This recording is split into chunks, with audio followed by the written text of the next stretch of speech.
बीबी ने सौतन को उम्रे पर ले जाने पर शौहर के इकदाम को चैलेंज कर दिया। परवीन बीबी ने ड्यूटी फैमिली जज की अदालत में दरख्वास्त दायर कर दी। क्या मौकिफ अपनाया गया, इस हवाले से बताएंगे शाहीन अतीक। जी शाहीन। फैमिली अदालत में आज एक अनोखा केस जो है वो दायर किया गया है। पहली बीवी ने दूसरी बीवी को उम्रे पर ले जाने पर शोहर के इकदाम को जो है वो चैलेंज कर दिया है। अपने दावे में उन्होंने लिखा है कि मेरे शोहर ने मेरे निकाहनामे के ऊपर भी उम्रा करवाने का लिखा था। पहले हक जो है वो मेरा बनता है, मुझे उम्रा कराया जाए, दूसरी बीवी को बाद में जो है वो उम्रा कराया जाए। ये अदालत में दावा वसीम राजपूत एडवोकेट की तरफ से दायर किया गया, जिसमें इस्लामाबाद हाई कोर्ट की जजमेंट भी पेश की गई है।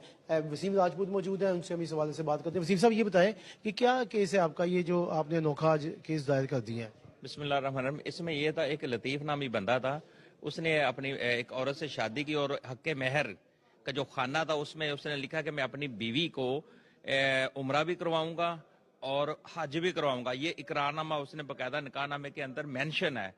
अब क्या होता है कि वो हस्बैंड कुछ एक साल के बाद दूसरी शादी कर लेता है, अब दूसरी बीवी को उम्रे पे ले जाता है और पहली बीवी कहती जी मुझे बकायदा निकाहनामे के अंदर इसने इकरार किया था कि मुझे हक महर में के इव्स जो मेरा हज था और उम्रा ये मुझे नहीं करवा रहा, दूसरी बीवी को करवा रहा है।